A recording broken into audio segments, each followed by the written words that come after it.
From trauma to joie de vivre. How is that possible? Welcome to Post-Trauma Secrets and Decluttering, where we go behind the scene and reveal how to free yourself. Come and discover the 4 dimensions of a decluttering journey with your hosts, Valerie and JM Tetro. Hello, wonderful souls. In this episode, we'll be talking about time and energy. And first, please allow Valerie to come back in time. So stick with her and I'll come back in a couple minutes. When I was 18 years old, I was having difficulty keeping up with my friends that were studying for hours and then going out to party. I was wondering why I was always tired and needed a nap daily. I got tested for mononucleosis, but it wasn't that. At one point, I was so tired that it was it was impossible to get out of the bed. When I didn't get enough sleep, my body was painful everywhere. Not just a headache, a migraine, and pain in my arms, my hand, my back, my legs. One day I was diagnosed with fibromyalgia. The doctor told me that it will just get worse with the years, that I should understand that I will need a wheelchair later in life. I refused to believe the doctor. I am quite a bit stubborn sometimes. It wasn't in my plan to get stuck in my bed or on the couch. My ultimate desire was to get better and be able to work and contribute to the society like any normal adult. Are you guys working? Were you able to complete what you want in life? I tried to do a university degree, but at one point I wasn't able to keep it up. I had to take some medication, and that made me so sick. My mom was telling me, do something, you cannot live like this. But I had no energy to do anything. But somewhere deep down, there was a young lady fighting, wanting to be someone, to have a life, but my body wasn't cooperating. And I was having troubles and thoughts like, I'm a failure. I'm a disaster. Why continuing living? And that voice was the voice coming from my lack of energy. My little light that was wanting to fight made me try different things. First try. What if I get up anyway and forget my pain by putting all my energy in a good cause? I try it. And then the recognition I received provided me more energy to continue up to when I burned myself out. Back to square one, the bed and the couch. Second try. What if I have a reason to live and get up, like being responsible for someone, and I adopted 2 children? I was doing great, and they were my source of joy and my reason of living, up to the day where I was exhausted and back to square one. But wait a minute, I cannot be at square one again and again and again. Surely I cannot stay at square one because I'm responsible for 2 beautiful lives. Are you guys feeling the pressure of taking care of someone else when you are not at your top of the game? Are you afraid to touch the bottom again? I was afraid, so I committed to myself that I will never be square one again. That I needed to change for the sake of my loved one. My children didn't deserve to see their mom laying down on the couch in the middle of the afternoon, turning the TV on to keep them occupied. My husband didn't need to deserve to come back from home in a messy home where the kids are running around and I am on the couch, no meal ready. So I decided to change for them. Not for myself back then. At that time, I was believing that it wasn't my fault if I had no energy. It was my disability's fault. Lucky me, I had an excuse to not get up and do something with my life. It was also my trauma's fault if I was depressed. Or even better, my grandfather's fault if my life was ruined.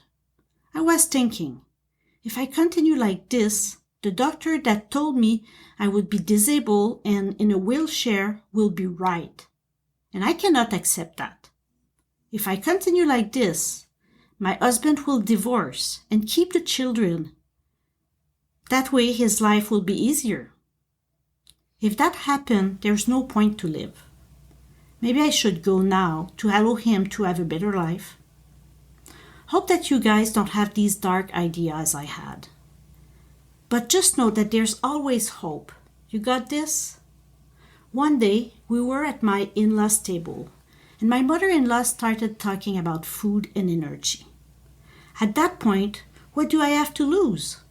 Changing what I eat is easier than committing suicide. So I listened to what she said and stopped taking dairy. Surprisingly, my level of pain reduced a lot, and it was easier to get up in the morning. I tried to eliminate gluten, and I was feeling better and being able to stay up all day long. I tried different things for many, many years. I also went on multiple personal development retreats and did some course and training too. Many years later, people are now calling me unstoppable. They are looking at me like if I have no flaws, that I always have energy to achieve what I want, like if the stress has no impact on me. Are you guys taking what others tell you for granted? Do you want that energy that I have now? You know, I think I understood how decluttering my life from the unnecessary was essential. How to put that stuff down. How to simplify my life enough that I'm able to accomplish it. So JM and I then put the highlight of the strategy in her book, Put That Stuff Down. But people need more than that to really take action. They need proof, example, guidance. When I follow her guideline, I'm able to live a normal life. I'm able to get up in the morning and accomplish what I want before going to bed daily. I have a level of energy that is constant. I also try it with my children, and they are way happier when they follow our guideline. I then explain my strategy with friends and with clients to realize that they were also getting more energy and being able to accomplish things that they want, that they weren't able before. Do you guys want to try this? Do you want to get a normal life? I can now be proud to say that the doctor were wrong about me. I'm 44 years old and I have more energy than when I was 20. I'm talking daily with my mom, and she's proud of me. Proud that I have an orderly home and that I am an entrepreneur and a super mom. But the most important thing is that I realized that I can do something about my health. I can control how I deal with it, and if I let the circumstance affect me or not. I'm in control of my life. I love the life I created, with no more trauma and drama in it. I'm living the perfect love story with my husband, and enjoy precious time with our two magnificent children. Did I get my life back? No. I created a better version of it. I created the life I want, and I wouldn't change it for anything. I discovered how to love myself and how to be happy. Wow. You know, the time I really understood that decluttering journey is few years ago. I was at work, working and focusing on a big project, and Valerie called me and said, I'm going to a client, and that was our normal protocol, just to advise, and I'm just calling you to know what time and location I'll be. And she went there and called back and said, I finished. And Bob, my client, has just put all his stuff back in his apartment, newspaper, magazine, boxes again. And it was back to hoarding, even though we've established routines and protocol to declutter.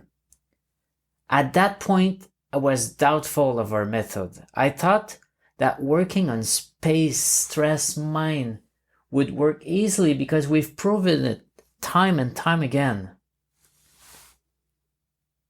But the next time Valerie approached it with self-esteem strengthening exercises, mind hack, affirmation.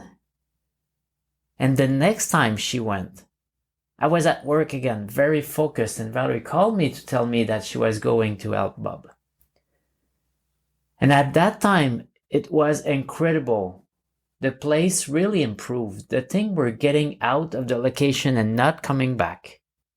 When she called back, coming back from the client, she told me that, and I then realized that the order and the delivery of the decluttering system is so important to make it work to the best potential. How would you like to know more about the decluttering system? Check out the next episode to know more about it. Thank you so much for taking time to listen to this episode. If you want to help break the trauma stigma, share this episode and give hope to your friends and let them know it is possible to get free from trauma. Valerie and JM want to help you further by offering you Declutter Your Life 101. Be sure to go to dowellht.com/free yourself. That's dowellht.com/free yourself to get your free quick summary and start your decluttering journey. Thanks again for tuning in, and be sure to join us next time to discover another secret on post-trauma secrets and decluttering.